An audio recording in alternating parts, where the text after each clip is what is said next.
शाजापुर में चैत्र नवरात्रि पर्व की रविवार को भव्य शुरुआत हुई। मां राजराजेश्वरी मंदिर में फूलों से आकर्षक सज्जा की गई। माता का विशेष श्रृंगार किया गया। सुबह मंत्रोच्चार के साथ विधि विधान से घट स्थापना की गई। शहर और आसपास के क्षेत्रों से बड़ी संख्या में भक्त माता की आरती में शामिल हुए। जनप्रतिनिधि, पुलिस और प्रशासनिक अधिकारी भी आरती में उपस्थित रहे। दिन भर मंदिर में भक्तों का आना जाना जारी रहा। पंडित अनिरुद्ध नागर ने बताया कि नवरात्रि में मां दुर्गा अपने 9 रूपों में पृथ्वी पर निवास करती हैं। वे भक्तों की सभी मनोकामनाएं पूर्ण करती है। ये पर्व घट स्थापना से शुरू होकर नवमी को कन्या पूजन के साथ समाप्त होता है।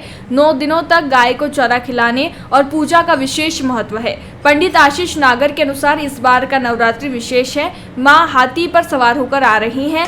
यह सुख शांति का प्रतीक है। मान्यता है कि ऐसे में वर्ष भर अच्छी बारिश होती है। ये किसानों और शहरवासियों के लिए शुभ संकेत है।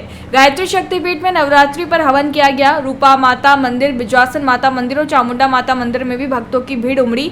साथ ही 15 दिवसीय मेले की भी शुरुआत हुई। इस मेले में शहर और आसपास के ग्रामीण क्षेत्रों से लाखों लोगों के आने की उम्मीद है। किस तरह से आज नवरात्र का पहला दिन शुरू हुआ, किस तरह मंदिर में श्रद्धालुओं का आना जाने का सिलसिला रहेगा?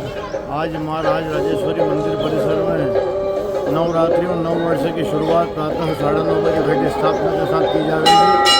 साथ ही इस वर्ष माता रानी हाथी पर सवार होकर अपने वाहन से आएगी, जो सुख समृद्धि शांति का प्रतीक है।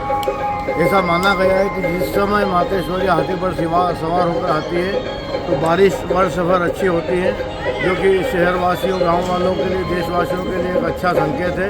मैं समस्त नगरवासियों को मेरी ओर से, मेरे परिवार की ओर से हार्दिक बधाई देता हूँ, शुभकामनाएं देता हूँ। 9 वर्ष आप सभी के लिए मंगलमय हो। जय। शाजापुर से दिलीप सौराष्ट्र की यह रिपोर्ट। बिरबल, हमारे महल की एक क्या बुरी हालत हो रखी है। इंस्पेक्टर साहब, यही है वो दरिंदा जिसने हमें दीवार में जिंदा चुनवा दिया था। गिरफ्तार कर लीजिए इन्हें। अनार करे तुमको तो मैंने जिंदा दीवार में चुनवा दिया था, तुम बाहर कैसे आई?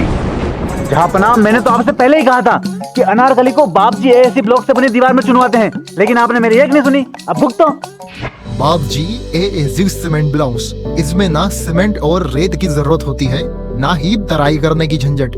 लाल ईंटों के मुकाबले ये ज्यादा मजबूत, किफायती और फायदेमंद है, क्योंकि वाटर प्रूफ के साथ साथ ये साउंड प्रूफ भी है।